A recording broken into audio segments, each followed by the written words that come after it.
Então, esse contrato que se firma entre a administração e o particular, contrato este, repetindo, que é subjacente, regra geral da licitação, podendo vir a ser originário de uma dispensa ou de uma inexigibilidade, ele tem características próprias que diferem dos contratos de natureza privada, né?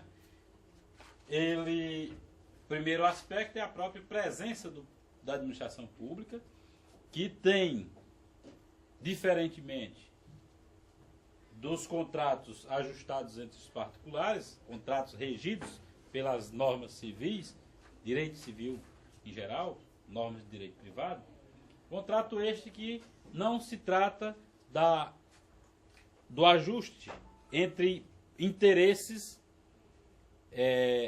de partes, interesses esses, inclusive, disponíveis. O que que significa interesse disponível? Quando eu, na condição de particular, faço um ajuste com uma outra pessoa ou com uma empresa, nada impede que eu possa abdicar de determinados direitos ou prerrogativas que eu teria em face do contrato, transacionando, negociando uma situação diferente daquela que está ajustada.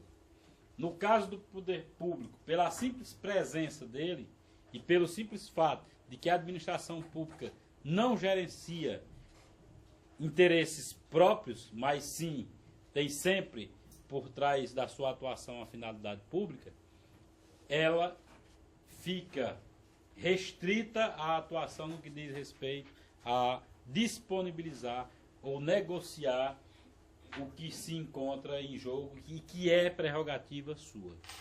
Muitas das vezes, embora a administração pudesse, em tese, abrir mão de determinadas exigências do contrato, ela não pode assim fazê-lo em razão da indisponibilidade do interesse público que deve ser preservado.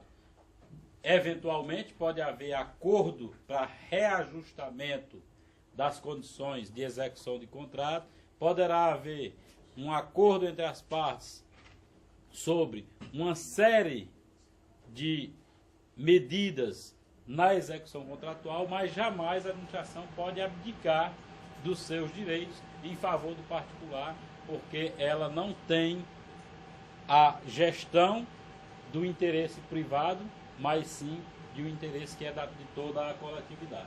Isso por si só já torna diferente o contrato, porque subtrai essa margem de ajustamento ou de negociação entre as partes contratantes. Justamente em razão dessa finalidade pública é que se diz que é tolhida essa possibilidade. Então, tudo tem a ver com o atingimento de uma finalidade pública.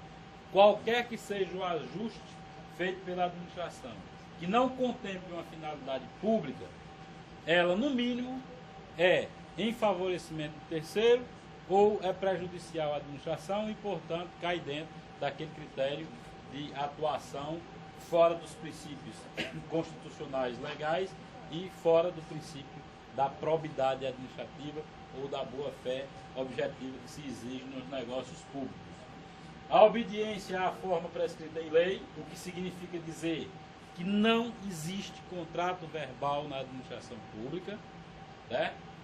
Absolutamente nenhuma relação se estabelece sem que tenha um liame formal, daí porque a simples existência de um processo de dispensa de licitação, onde é feita a aquisição de um determinado produto, que é entregue e paga o valor, que pode se dar entre o particular, simplesmente o camarada entrar num comércio, escolher um produto, pagar por aquele valor, receber o produto e ir-se embora sem que haja. Ali houve, na verdade, um contrato de compra e venda que se iniciou, se ajustou, se formalizou e se exauriu em uma só situação imediatista.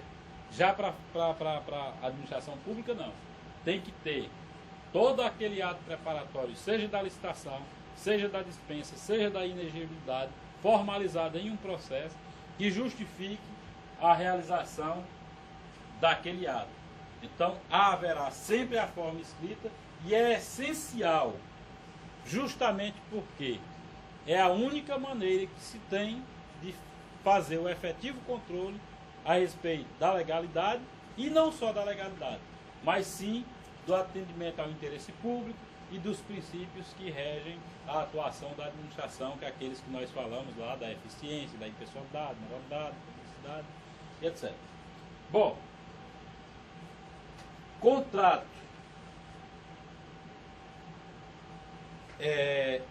verbal, como dissemos, não existe. O que pode acontecer é de não haver a necessidade da existência do instrumento de contrato. Mas, de qualquer forma, vai haver uma forma escrita no ajuste, seja ele feito através de um contrato formalizado, seja ele através de outros instrumentos que a lei permite, mas que dá essa forma escrita essencial para o contrato público. Procedimento de natureza legal, contrato tem natureza de contrato de adesão, uma vez que a administração estabelece previamente as condições que ela admite para contratar com o particular, e o particular, quando participa da licitação, já tem o direito subjetivo de saber quais são essas condições para não ser surpreendido por alguma cláusula que lhe seja extremamente prejudicial ou que lhe acarrete um encargo muito elevado e que possa desigualar sem nenhum critério legal, moral ou justificável a situação entre o particular e a administração pública. Então, é contrato de adesão no sentido de que as cláusulas são previamente estabelecidas pela administração, inclusive no que diz respeito a questões relacionadas com a execução do contrato, questões relacionadas com a entrega do objeto, o que não afasta a possibilidade de que, havendo a necessidade de ajustes durante o curso da execução, possa haver um acordo entre as partes para essa finalidade, mas sempre voltado para atender a um interesse público. Nunca e exclusivamente no interesse do particular, que deve suportar as condições impostas e que previamente tinha conhecimento e se propôs a contratar com a administração pública já sabendo dessas condições. Portanto, é um contrato de adesão nesse aspecto de que há uma prévia imposição das condições para a contratação. É um contrato de natureza intuito personae, o que significa dizer que ao ser firmado o contrato entre a administração e o particular se obriga a cumprir as obrigações assumidas, não podendo transferir a terceiro ou simplesmente transferir sem o conhecimento da administração pública ou mediante subcontratação, quando não estiver prevista, a execução daquilo que ela se obrigou. É possível subcontratação? Sim, se houver previsão específica no instrumento de convocação e no próprio contrato e esteja disciplinada a forma como haverá essa subcontratação. Mas, regra geral, é um contrato de cumprimento específico daquele que se obrigou, sem possibilidade de transferência para o terceiro. A empresa contratou uma obra. A administração contratou uma obra com a empresa que ela vai construir e entregar um prédio, digamos assim, com chave na mão. Começar do chão e entregar o imóvel em condições de funcionamento. Implica dizer que ela vai não só fazer a parte estrutural, mas como ela vai também fazer a parte de instalações necessárias, como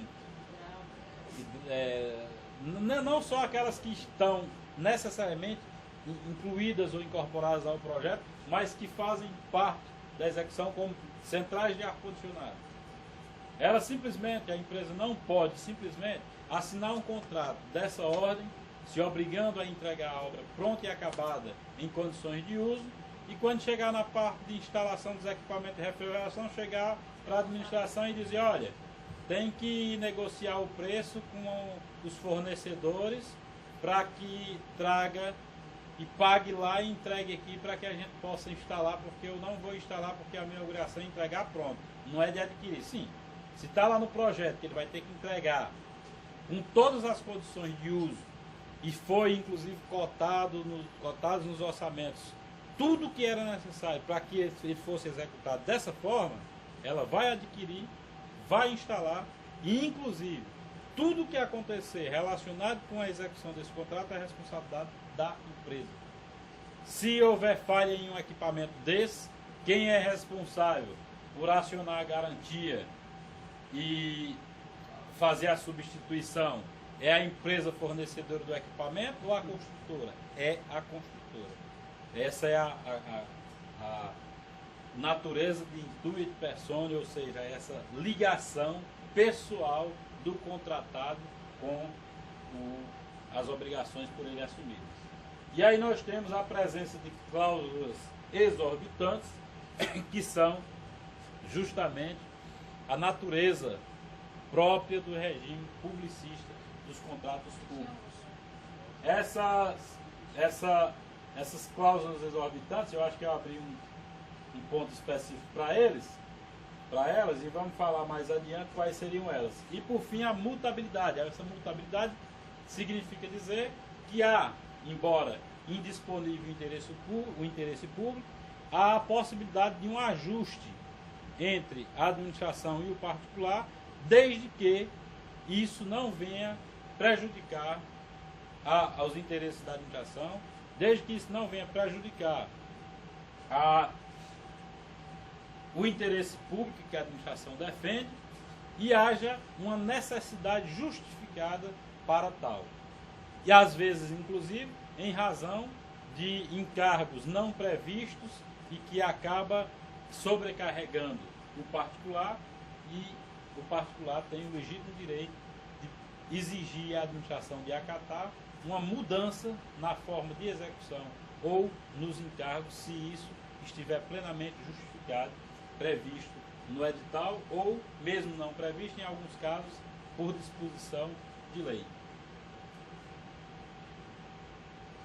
Bom, as cláusulas exorbitantes significam que são prerrogativas que o poder público detém perante o particular que contra ele contrata, que com ele contrata. Ou seja, como nós citamos, nas relações de natureza particular, nenhuma parte pode impor à outra nada além daquilo que foi previamente estabelecido e ajustado. No caso dos contratos com a administração pública, a administração pública poderá impor ao particular em um nível de desigualdade relacionado com determinadas condições que implicam a defesa do interesse público, evitando com isso que a contratação venha causar prejuízo à administração e, por consequência, a toda a coletividade. Essas cláusulas estão listadas no artigo 58 da Lei 8666, sendo elas a de modificar unilateralmente para melhor adequação às finalidades do interesse público, respeitar os direitos do contratado. Ou seja, de repente, a administração pública resolve trabalhar na construção de um prédio. Nesse prédio está lá projetado que vai ter um auditório com capacidade para 200 pessoas. No decorrer da execução do contrato, a administração entende que, em vez de um auditório para 200 pessoas, seria interessante, em razão de uma demanda futura, deixar esse auditório com uma capacidade dobrada, 400 pessoas. Para isso é necessária a redefinição do projeto e acrescentar despesas adicionais, ou ampliando a área construída, ou, se for o caso de entrega em condições de uso, mesmo que já tenha um espaço físico, vai implicar alteração no processo, no sistema de refrigeração, outras instalações que seriam necessárias, como instalações elétricas, de iluminação, cadeiras, estofamento, aquela coisa toda. A administração pode simplesmente redefinir os projetos, buscando atender essa finalidade, e o particular é obrigado a aceitar. Aí tem a correspondência de que todo encargo que isso trouxer a mais, a administração deverá fazer a respectiva compensação. O particular é obrigado a suportar, mas ele não é obrigado a fazer de graça. O cara não vai instalar as luzes sem estar no projeto, né? Compre lamparina. Então, essa modificação não se dá na esfera dos contratos privados. Se o camarada contratou que vai fazer uma reforma na sua casa, estabeleceu que vai ser feito isso e aquilo e definido o valor, você não pode simplesmente chegar e dizer, olha, eu vou mudar isso aqui, eu quero acrescentar uma parede a mais, derrubar aquela outra. Se o que está executando entender por bem que é inviável para ele executar aquele serviço daquela forma, porque ele vai demandar mais tempo, ele vai ter que contratar mais gente, ou que ele não tenha interesse em estender mais ainda a execução por motivos particulares dele, ele não é obrigado a suportar não. Se não houver um ajuste, ele pode alegar que houve descumprimento de contrato da parte que está impondo um serviço diferenciado daquele que foi ajustado. No caso da administração pública, o particular não pode alegar descumprimento. Ah, mas eu contratei para fazer isso, está alterando, eu não vou mais fazer. Tem obrigação de fazer. A administração ela não pode impor que isso seja feito sem a devida compensação financeira, que seria, exatamente, respeitar os direitos do contratado, não só no aspecto financeiro, mas também com relação a prazos, com relação às condições de execução. Por exemplo, se há necessidade de um aporte financeiro maior de recursos, mudar o cronograma de desembolso. Então, uma série de situações vão implicar nessa alteração, que é prerrogativa da administração, mas tem as correspondentes consequências, certo? Tem a possibilidade de rescisão unilateral, nos casos especificados no artigo 78, que, regra geral, tem a ver com a questão de má gestão do contrato, ou inexecução, ou falhas durante a execução do contrato, promovido pelo particular. Se você tem um contrato, falência, uma série de outras que estão lá elencados. Eu era até para ter botado o que eram esses dispositivos, mas é porque são vários, aí ia estender demais a exposição. No caso particular, se você tem um contrato e a execução não está se dando a contento, você não pode simplesmente virar as costas e dizer que está rescindido, acabou os contratos. Não, porque a outra parte pode exigir a sua sem que ela tenha cumprido. Aí para você só tem uma alternativa, se defender com a alegativa de contrato não adimplido. Se eu contratei, por exemplo, para fazer a reforma da minha casa e o camarada abandona a obra, eu tenho um contrato formal, o camarada abandona a obra e eu não tomo providência nenhuma e dou aquela situação como resolvida, e ele tem um contrato em mãos, assegurando que dentro do prazo X e conforme a execução, a cada 15 dias eu tenho que dar o desembolso tal, se eu passar um período e ele resolver dizer que eu deixei de cumprir com as obrigações porque eu não paguei nos dias tais e tais o que estava previsto, eu só vou ter uma forma de me defender, dizer que ele não cumpriu o que era o pressuposto, que era a execução, ou então ele vai ter que apresentar prova de que executou e ele não vai ter como apresentar. No caso da administração pública, ela simplesmente declara rescindido o contrato e pode, a partir daí, tomar providências para que possa, de outra maneira, atender à finalidade que ela buscava. Inclusive, se for o caso, com uma nova licitação ou até com uma contratação de forma direta, se houver elementos que justifiquem a urgência em dar continuidade e concluir o serviço ou o fornecimento que estava sendo realizado, né? Em razão dessa rescisão e em razão das falhas ocorridas na execução do contrato, também a administração poderá sancionar, ou seja, punir o contratado, aplicar medidas coercitivas para que ele se adeque ao cumprimento das obrigações por ele assumidas, ou simplesmente, pelas falhas cometidas, uma punição que tenha o efeito, pode ter o efeito meramente sancionatório, como pode ter também o efeito compensatório, no caso da aplicação de multas, que é uma prerrogativa também não vista nas situações em igualdade entre os particulares.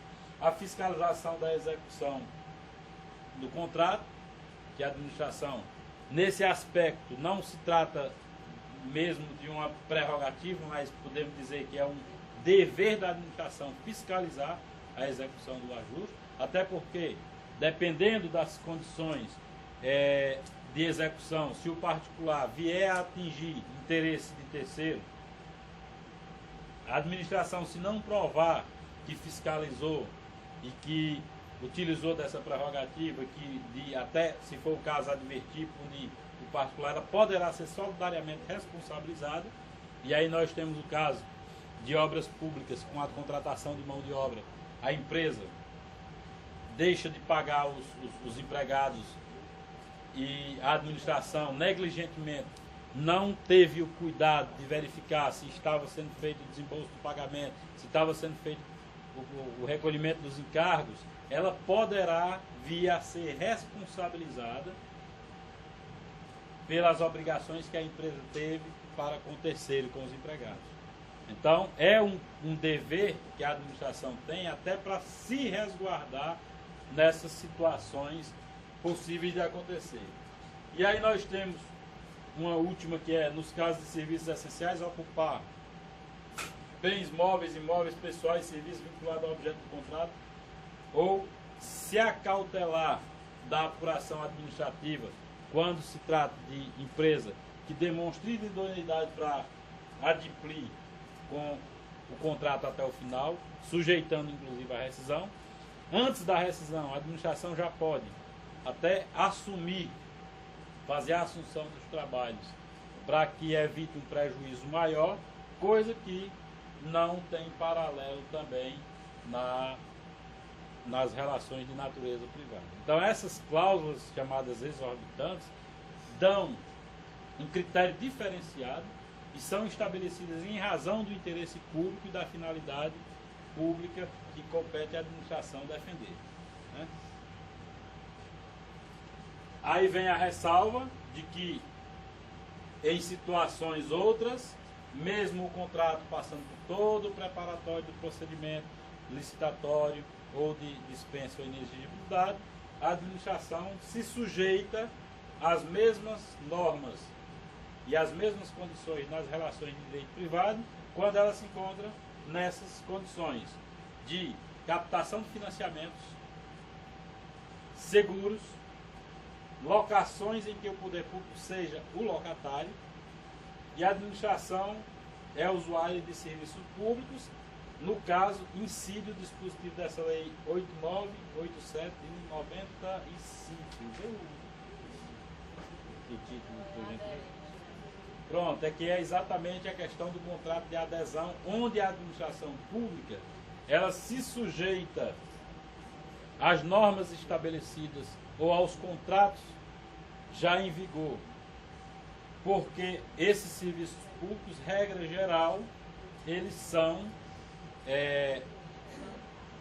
delegados ou executados de forma indireta por pessoa jurídica de direito privado mediante concessão pública. E para a concessão existem normas pré-estabelecidas e que aquele concessionário é obrigado a cumprir. Então, não adianta, por exemplo, se discutir as condições de execução de um contrato de fornecimento de energia elétrica, porque a concessionária tem, por disposição dessa lei, a prerrogativa de estabelecer as condições técnicas que ela, inclusive, se obrigou quando participou da concorrência pela concessão do serviço público. Então, aqui, tem uma relação meio que mista, porque a concessionária é a entidade de direito privado, no exercício de prestando um serviço público concedido. Mas a relação contratual que se estabelece não tem natureza pública, é de natureza privada, predominando as normas de direito privado para estes casos. Tá? Não se revoga nem parte. Neste caso, a administração não rescinde unilateralmente, a administração não pode aplicar sanção por descumprimento. Tudo o que ela tiver a discutir, se não houver um acordo entre as partes, ela vai ter que recorrer aos meios ordinários, que se resolve como? Através do judiciário. Não pode impor a sua vontade, porque ela está no nível de igualdade com o particular. Era muito interessante o camarada tem um imóvel para alugar, chega a administração, eu vou alugar seu imóvel e tal, porque atende ao interesse da administração e a gente precisa de um imóvel nessa área aqui para alocar determinado serviço público. Depois de contratar, a administração pegar e impor as regras, se o camarada não teve a oportunidade antes de saber que condições ela ia impor. Até porque ele está locando um imóvel que ele poderia alocar a qualquer outra pessoa, não era obrigado a alocar a administração. O que é diferente que quando ele participa de uma licitação, que ele está se propondo a fornecer o bem ou o serviço para a administração. Então ele se sujeita já sabendo que é o interesse dele, a iniciativa dele, de participar da contratação com o poder público. O que ainda temos aí? Cláusulas necessárias ou essenciais. Aí nós voltamos ao que foi dito sobre edital. Objeto seus elementos característicos. Eu não posso exigir o cumprimento de um contrato se eu não tiver a definição clara e precisa do objeto. Só posso exigir o que eu sei que eu tenho direito. O que eu acho que tenho, o que eu estou discutindo se tem ou não, aí não passa no plano da exigência, mas vai para o plano da discussão, e aí o sujeito vai ter a prerrogativa de dizer ou não se você tem aquilo que você exige. Então o objeto é essencial, assim como o regime de execução ou a forma de fornecimento. Eu tenho que constar no contrato o que eu quero, o que eu espero daquela contratação e a forma como isso vai chegar até a mim. O preço e as condições de pagamento, critério de data base, periodicidade do reajustamento do preço, critério de atualização monetária, interdata de adequamento das obrigações e a do efetivo pagamento. É a correspondente previsão do desembolso que a administração vai fazer. Nenhuma despesa pública pode ser feita sem que tenha cálculo legal e justificativa. Então, eu já tenho que ter um planejamento que preveja quais são essas condições de reajustamento, como vai ser, para não chegar, por exemplo, uma determinada situação em que o particular exige um reajustamento do contrato e a administração não quer dar porque não tem um critério pré-estabelecido. É obrigatória a fixação do critério, até porque, em razão da obrigação da transparência na coisa pública, em ficando em aberto, nada impede que o particular lá na frente exija um critério de reajustamento exorbitante e a administração se veja obrigada a dar. Ou, pela ausência, o particular saia favorecido e a administração possa vir querer questionar em prejuízo do particular também. Então é a questão de clareza e publicidade dos atos da administração pública, que tudo que se vê para o futuro tenha já uma previsão objetiva e que permita uma fiscalização a respeito da sua legalidade, da sua validade, sua moralidade, no sentido de atendimento ao interesse público. Os prazos de início de etapas de execução, conclusão, entrega, de observação e de recebimento definitivo conforme o caso. Isso aí é importantíssimo, porque quando uma empresa procura contratar para a administração pública, ela leva em conta tudo que está envolvido na execução da obrigação dela e quanto de tempo e de recursos materiais e humanos ela vai ter que despender para chegar àquela finalidade e cumprir rigorosamente com suas obrigações. Se ela não tem uma definição de cada etapa, ela não tem nem sequer como dimensionar os custos de forma o mais próximo possível e que permita a ela até dar uma proposta que seja vantajosa para a administração. Por outro lado, a administração também não pode ficar à mercê do interesse do particular de fazer quando quiser, quando bem entender, e deixar de cumprir com os prazos que a administração entende que sejam razoáveis para isso. Quando você fala prazo de início e etapa de execução, conclusão, entrega, observação e recebimento definitivo do contrato, você olha essas cláusulas aí, não tem nenhum que fale da vigência do contrato, né? Por quê? Porque quando for estabelecer a vigência do contrato, o sujeito tem que levar em conta toda essa soma aqui, ó. Né? Se eu vou executar uma obra que pelo cronograma físico-financeiro estabelecido lá no projeto tem previsão de 120 dias, eu não posso fazer um contrato com vigência de 120 dias contado da sua assinatura. Porque 120 dias é só a previsão para executar. Só que para executar isso vai ter que ter primeiro uma ordem de serviço. O cara não vai iniciar a obra no dia que assinou o contrato. Ele tem que ter uma ordem de serviço, tem que ter a garantia de que as condições para a execução do contrato estão dispostas, ou seja, ele já pode executar na data em que foi emitida a ordem. Ele vai chegar no local da execução da obra ou do serviço e vai ter, ou no caso da entrega, vai ter a quem entregar, vai ter as condições de armazenamento, ou vai ter disponível, se é a reforma desse prédio, ele vai estar devidamente desocupado, sem tráfego e trânsito de pessoas e ninguém que possa atrapalhar o andamento das obras.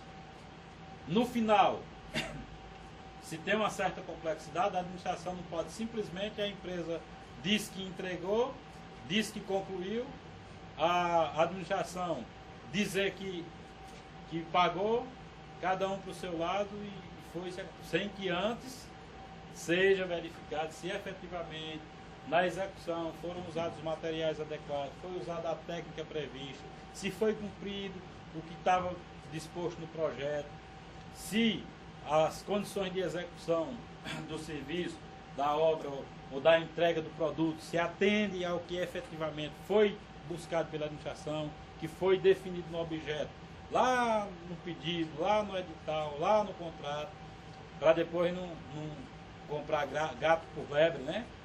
Então, para isso também demanda um tempo da administração ao receber um produto no almoxarifado, sobretudo quando é coisa de grande monta, tem que se verificar se é produto perecível, se está dentro do prazo de validade, se é produto que possa sofrer algum tipo de contaminação, se veio adequadamente embalado, né? Então tudo isso tem que estar contemplado de maneira que a vigência do contrato permita que todos esses prazos se encaixem ali dentro. É muito comum a gente ver muito prazo de vigência de contrato exatamente igual ao prazo de execução. Não pode. Justamente isso aí, então o prazo é razoável que se faça o contrato, deixe o prazo de execução com o prazo para respirar, para receber algo, o prazo razoável. Execução e vigência. Primeiro que é o seguinte, aqui já diz que o contrato deve prever tudo isso. Então, se o projeto diz que a obra deve ser executada, e aí tem um técnico, um engenheiro que fez todo o estudo e vai dizer que a obra deverá ser executada em 180 dias, para execução, e aí, para que possa a administração receber essa obra e avaliar se foi feita dentro do que estava previsto no contrato e tudo mais, se foi executado em conformidade com as previsões, ela estabelece que entrega a obra, tem 30 dias para essa verificação, né? Que seria uma espécie de recebimento provisório, e só após essa verificação é que a administração vai dar o recebimento definitivo. Esse é o prazo da administração, não mais o fornecedor. Se ele entregou naquele prazo, já se pode aplicar uma coisa. Se ele entregou naquele prazo, é assim? Não entregou. Se ele não entregou, Já é o prazo da administração. Por quê? Assim, o outro grupo, que não é aqui do Ceará, então, ninguém sabe que isso aí não existe. Sabe que o fornecedor sempre cumpre o prazo prometido, né, na prazo, né? Falando de outra forma. Então, assim, esse prazo vai ter 120 dias para entregar. Aí, normalmente, ele aproveita os 30 dias do recebimento. não pode. Vai entregar. Não existe isso. Se ele tem 30 dias para executar, ele vai ter que executar em 30 dias. Se tem 10 dias para o recebimento, chegou no 31º dia, é o prazo que a administração tem para verificar o cumprimento do contrato. Se ele não cumpriu, já está em mora, certo? Se ele não tem nenhuma justificativa plausível, se ele previamente não pediu uma dilação de prazo, a administração para executar num prazo maior, alegando que faturou e o fornecedor não fez a entrega, porque é um produto que ele não é produzido por ele. Se ele agora tudo comprovado mediante documentação idônea. Não é o camarada, como a gente vê muitas vezes, o camarada alegando que não vai poder cumprir a etapa tal da obra, porque o fornecedor do concreto lá da brita não entregou no prazo. Sim, meu amigo, você prove que comprou com antecedência, você traga alguma prova idônea de que tomou as medidas necessárias e que aquele ato de terceiro não pode prejudicar, a administração, por uma questão até de boa fé e honestidade, deve atender ao pedido de prorrogação. O camarada silenciou, deixou passar o prazo. E na hora que a administração cobra dele o cumprimento, ele vem querer apresentar a justificativa, no mínimo por uma questão de economicidade, pode até a administração acatar a justificativa dele, se ele disser, eu vou entregar dentro do prazo de 30 dias, ó, você vai entregar, eu recebo e está com advertência. Se não houve um prejuízo maior, vai para uma advertência.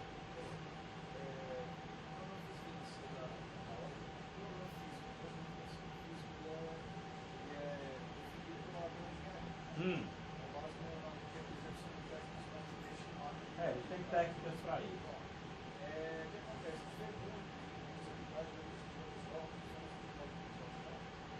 E a obra tem, sei lá, 600 dias de execução e o nosso já dá um prazo de 18 meses. Extrapola muito o valor no prazo da execução da obra, então também até de uma obra seja provisão definitiva ali, a marca não acontece. Teria uma sugestão em relação ao prazo, a relação entre o problema físico da obra e a física do contrato? Eu tenho aqui também se acaba caindo na mão do administrador. Você recebe um prazo da engenharia, mas a opcional para que esse contrato de proteger esse tempo aí, teria alguma relação assim, didática? Tem uma relação, sim. A relação é, o prazo de vigência do contrato deve contemplar tudo o que está aqui. Exemplo, o contrato foi assinado no dia 1º de janeiro, está prevendo a execução no prazo de 180 dias, né? E que a empresa terá esses 180 dias contados do recebimento da ordem de serviço. O contrato foi assinado no dia 1º de janeiro. Quando é no dia 30, é que a administração emite a ordem de serviço e o particular toma conhecimento dela. Quando ele não vem tomar conhecimento, se estabelece um prazo razoável de 5 dias para que ele inicie a obra. Então vamos considerar que no 5º dia útil, no 5º dia do recebimento, ele começa. Já foram 35 dias do início do contrato. 180 dias aí para frente. Chegou, completou 180 dias, contando não mais da assinatura do contrato, mas da ordem de serviço, do recebimento da ordem de serviço. Aí ele vai e entrega o objeto à administração. Tem um prazo para recebimento provisório, digamos, de 45 dias. A partir do momento que ele dá conhecimento à administração, que concluiu a obra e está fazendo a entrega provisória, conta esses 45 dias. A administração, feita a verificação, vai fazer o recebimento definitivo. Se nós formos somar aí 180 com mais 30 dias do recebimento provisório, 40 dias do recebimento provisório, eu falei 180, 40, já vai aí, já não, 220. 35 são nota de emprego. Não, aí é o seguinte, você vai ver 180 dias, digamos, foi prazo provisório de 30 dias para recebimento provisório, verificação. 180 dias para executar, mais 40 dias, por exemplo, para recebimento provisório, você tem 220 dias. Se o contrato tiver o prazo de vigência de 200 dias, digamos, de 220 dias, prevendo exatamente os 180 dias e mais o recebimento provisório, ele já extrapolou aí porque, primeiro, a execução não se contou da assinatura do contrato, nem poderia. Por isso que é interessante ter essa margem tolerável, não custa nada, a vigência do contrato, que você prevê um prazo de execução, prazo de recebimento provisório e entrega definitiva, somado tudo, dá 300 dias, não custa nada você botar um prazo de vigência de 1 ano. Você tem 2 meses, de margem aí, para qualquer incidente que ocorrer. Certo? É mais do que razoável. E o que não implica também que a administração, por exemplo, a parte, entregou o objeto, a administração fez a verificação, recebeu provisoriamente, depois recebeu definitivamente, liquidou todos os pagamentos devidos. O contrato, embora ele tenha mais uns dias de vigência para frente, ele exauriu o objetivo dele, não foi? Nada impede que a administração declare que cumpriu a finalidade, dê por encerrado aquele contrato ali, inclusive libere até a garantia, no caso, se houver, porque não implica absolutamente ilegalidade nenhuma. Pelo contrário, a administração foi prudente, teve uma margem e conseguiu fazer, antes do prazo, o que ela previa que seria somente naquele. Como os prazos,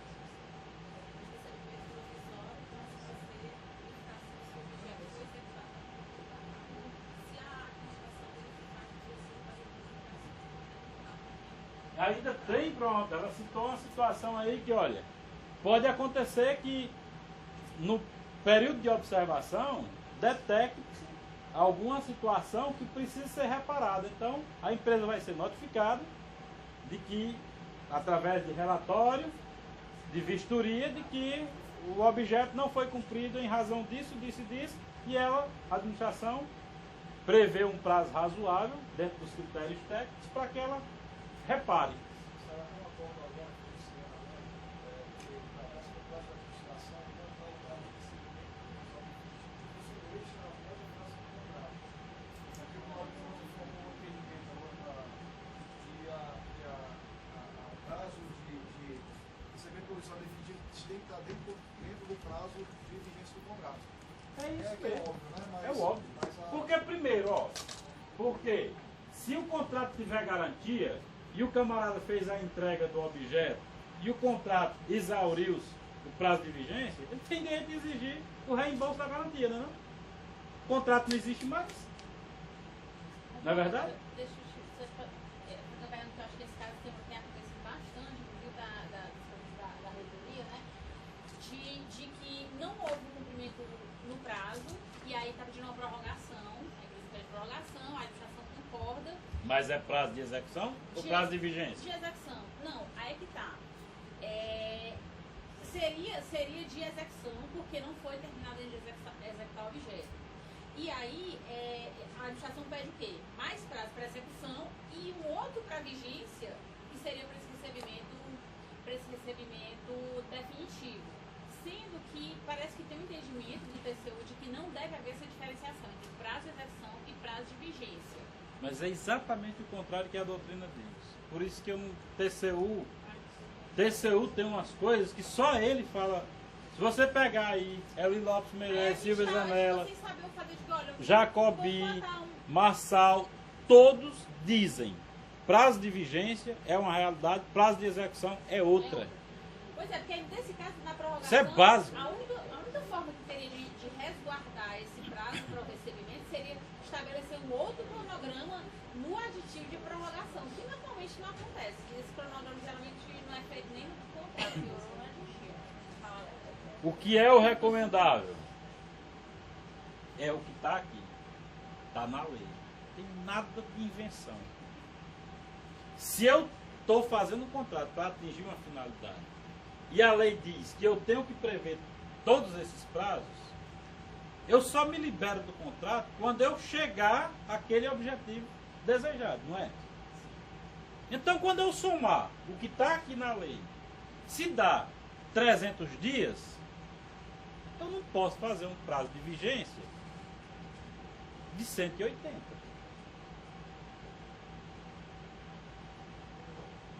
Correto? Por quê? Execução,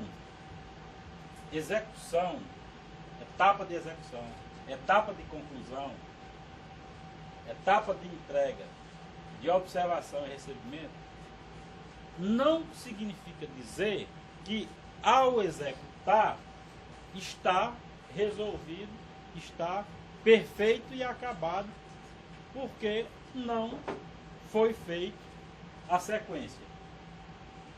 Entrega, conclusão, entrega, observação, recebimento. E se no, aí, como citou a colega ali, se no recebimento for detectado que há erro na execução, o contrato não tem mais vigência, você vai fazer o quê? Justamente por isso, eu recomendo que além desses prazos, prazo da vigência, além de contemplar isso aí, ele deixe uma margem para eventuais incidentes, como no caso de desaprovação da execução. Mas mesmo que ele esteja contado de tal maneira que todos esses prazos estavam contemplados, digamos, prazo de execução era de 100 dias, foi previsto aí um prazo de entrega e recebimento, entre recebimento provisório e definitivo, de mais 2 meses. São 160 dias, que é uma coisa absurda. Em 100 dias o cara mais da metade vai receber, mas vamos admitir essa situação. 160 dias. Nada impede que eu faça um contrato com vigência de 200 dias, 180 dias, 190 dias. Eu ter, por exemplo, mais um mês entre o cumprimento dessas etapas que eu sei que vão ter que ocorrer e o encerramento da vigência do contrato. Porque se houver alguma falha e a empresa atrasou, ou então a empresa atrasou uma semana na execução, você tem como conceder um prazo de prorrogação para ela sem que precise mexer no prazo de vigência. Coisa que, se o prazo de vigência está muito apertado em relação a essas etapas todas aí, ao acontecer qualquer incidente que implique a prorrogação do prazo de execução, você vai ter que prorrogar a vigência do contrato. Que são duas coisas distintas, são duas coisas diferentes. O prazo de execução é diferente do prazo. Embora o TCU diga isso, eu prefiro acreditar nos outros que realmente estudam o caso, porque o ministro do TCU vai estudar, é isso político, né? Ainda tem isso, né? Acaba entre Marçal, Jacobi, Toshio Mukai, eu vou acreditar em Ubiratan Aguiar? Tem algum parente dele aqui não, né?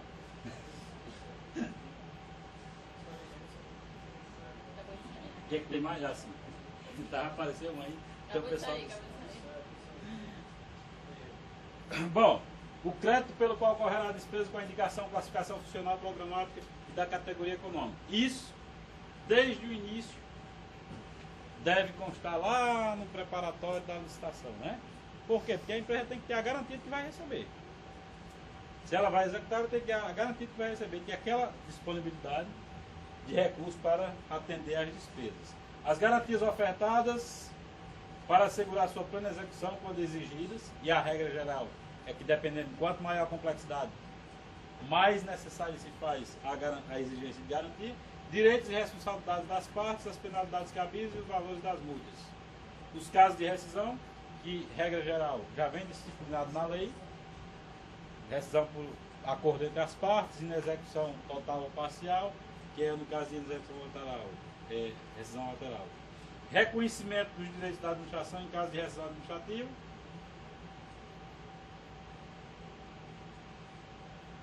No caso de rescisão administrativa, naqueles casos previstos no artigo 77 da lei.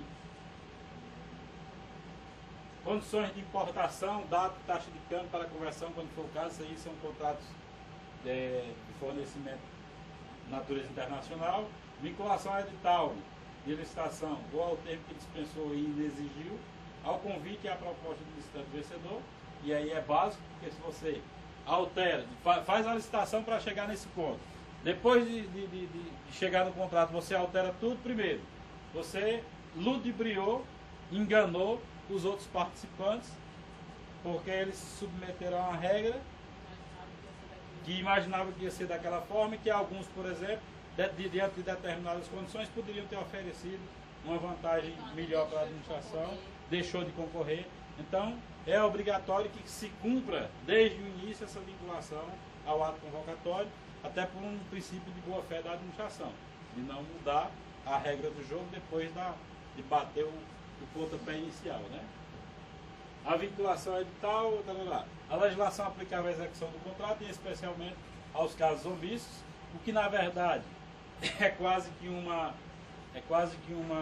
norma programática, porque praticamente tudo já está previsto relacionado com a execução contratual na própria lei de licitações ou as leis extravagantes que vieram depois.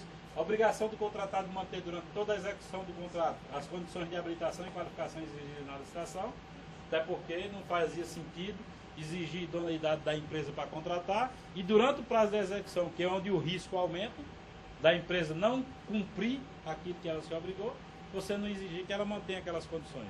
Porque essas condições aí não só dão a garantia à administração da idoneidade da empresa, mas também é um princípio de igualdade entre os participantes. Porque se uma empresa sonega e a outra paga seus encargos fiscais, obviamente que o custo daquela que paga é mais alto, ela não tem a competitividade que tem aquela que está em situação irregular, né? E não é justo que a administração exija de uns e permita o descumprimento da lei por parte de outros. Proceder, no caso, já tinha citado o exemplo da Coes, da mesma forma seria também o serviço de abastecimento de água. Mas quando chega no momento, às vezes, de uma fatura, certo? Na fiscal de serviço, se o contador vai lá, verifica que não está em dias. Aí nós vamos para o seguinte, o serviço é essencial, né? Eu não tenho nem sequer a opção de deixar de contratar com ela, mesmo que ela esteja irregular. O que a administração deve fazer é ficar exigindo que ela se regularize. Pelo menos para mostrar que teve a boa vontade de fazer cumprir a lei, né? Se ela pressionar para não pagar e a empresa achar por bem de não fornecer, embora não haja a relação de contrato não adimplido quando se trata do particular com a administração. Mas infelizmente a gente sabe, tem normas da concessão pública de serviço de fornecimento de energia elétrica, de telefonia, que pode suspender, desde que previamente notificado e tudo mais, né? E outra, meu entendimento particular, houve o consumo. É correto você deixar de pagar se o serviço foi prestado? Até por uma questão de defesa do princípio do não enriquecimento sem causa, é obrigatório o pagamento. Embora a legislação diga que não pode pagar a empresa que está inadimplente. Enfrentei situações desse tipo. A empresa prestou um serviço ou um fornecimento, entregou, no intervalo da entrega até o pagamento, ela caiu na inadimplência, venceu. E quando ela foi tentar renovar, não teve como renovar, por um motivo ou outro qualquer, estava em débito, não pôde renovar a certidão negativa de débito, e aí bloquearam o pagamento. A empresa fez um requerimento Eu dei o parecer dizendo, ó, cumpriu com a obrigação dela, exauriu o objetivo do contrato. Não resta nenhuma obrigação futura relacionada com essa empresa, paga. Pelo princípio da proibição do enriquecimento ilícito. A administração se favoreceu e não é justo que ela tenha agora ficar sobre o seu patrimônio um bem que foi adquirido. Exatamente. Princípio. Como diz, eu vi numa palestra do professor José Delgado, ministro do STJ, né? Já saiu aqui do Rio Grande do Norte. Disse, rapaz, a vida na roça é muito simples. A conta na ponta do bigode, como se dizia antigamente, isso é um princípio estabelecido entre os cidadãos de boa índole, que ninguém tenha o interesse de prejudicar ninguém. Quando você vê um negócio cheio de amarra, escrito demais, pode ter certeza que tem enrolado. Então, entre uma norma toda bem estruturada e um princípio que garante fazer justiça, eu fico com o princípio, era o que ele dizia. E aí é uma coisa óbvia. O fornecimento foi feito, a empresa não tem condições de se regularizar, seja lá por que motivo for, ela tinha a obrigação de se regularizar. Mas você não pode simplesmente causar prejuízo. Só que, se ela pretender participar de licitação novamente, ela vai ter que se regularizar. No caso da processo de serviço público, a energia se paga também? O jeito aí tem que contratar.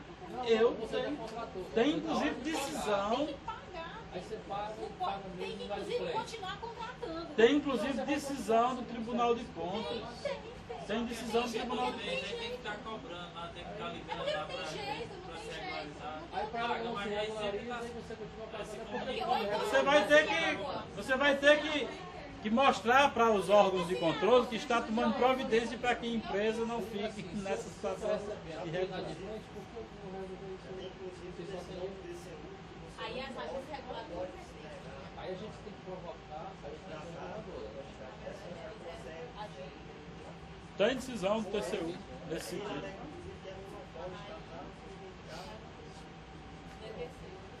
Não tem como, não tem. Se você tem a opção de rescindir o contrato e contratar outro fornecedor, ótimo. Se não tem, fazer o quê, né? É possível aplicar uma penalidade na imprensa nacional, né? Imprensa nacional? Em que sentido?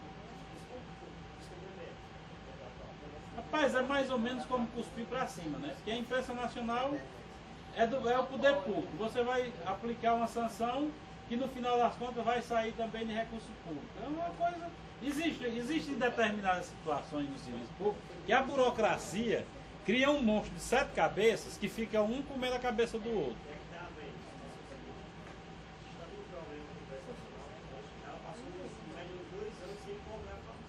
Sem cobrar? E eu que comprei. O que acontece? Passou 2 anos sem cobrar a fatura. A gente mandava a publicação da reitoria, publicava da Juazeiro, da reitoria, qualquer coisa, mesmo para a reitoria. Aí a gente tinha que questionar, bom, a publicação não saiu da reitoria, saiu em Maracanã, não saiu em Fortaleza, enfim. Um dia para corrigir, um dia saiu do outro. Não pode de errado. E a fiscal pedindo, mande a fatura, não mande a fatura. Depois de um ano cobrando, eu mandei um ofício. Fiz um ofício de fundamental, comprei, né? Disse que a gente estava tendo prejuízo, porque a publicação estava saindo errada e tudo, que a gente prejudicando a questão da transparência. Daí elas mandavam umas faturas de média de 200 mil reais, só para a reitoria. Aí foi o efeito cascata, saiu mandando para todos os campos, cobrando, cada um inclusive tinha umas erradas, cobrando de Sobral lá com a gente mandando para retificar. Então está cobrando em média 200 mil reais, pediu um mês para pagar, senão suspende o serviço. Não, rapaz. A imprensa nacional é uma administração pública também. Exercício fino. Você vai fazer o quê? Um reconhecimento, abrir um processo de reconhecimento de dívida. Porque o processo de reconhecimento de dívida já existe dotação orçamentária para pagar fora do contrato, para pagar aquelas despesas que deveriam ter sido pagas e não foram. Né? Ressarcimento foi aparecido. Aí faz-se um processo de reconhecimento de dívida. Né? Se houver no exercício corrente uma dotação específica para pagamento de despesa dessa natureza, paga, senão fica para o próximo. E ela não pode deixar de cumprir o contrato por conta disso. Até porque quem constituiu Imora foi ela. Ela deu causa. Eu estou até com uma briga bem boa com o meu condomínio por conta disso. Ela deu causa ao atraso, portanto ela não pode alegar que o